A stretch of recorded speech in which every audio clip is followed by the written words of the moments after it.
job tracker will be talking to each of them. So this becomes a challenge. Okay.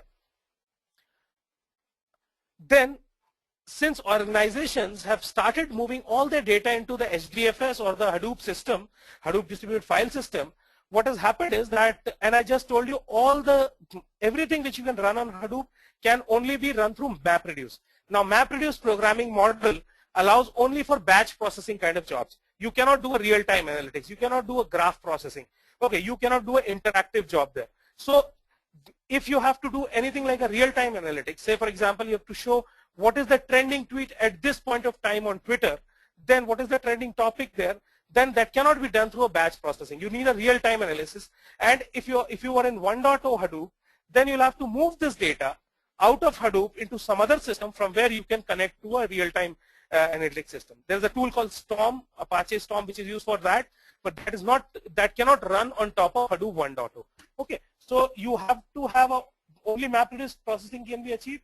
You have to have a alternate data storage for processing for real-time or graph analysis, and it does not support multi-tenancy, which also means that you can run only one type of job at a time. So even if you run these jobs through a different application on your while Hadoop is running, it is not supported.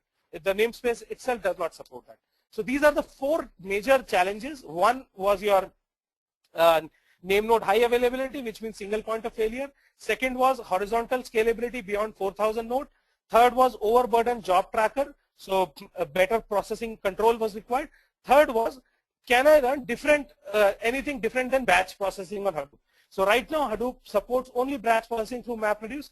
We'll see how does Hadoop 2.0 incorporate all these things, and how does Hadoop 2.0 take care of all these challenges. Okay. Now these are the features of Hadoop 2.0. Hadoop 2.0 has introduced something called HDFS Federation. I'll not go into details right now because that's what is coming in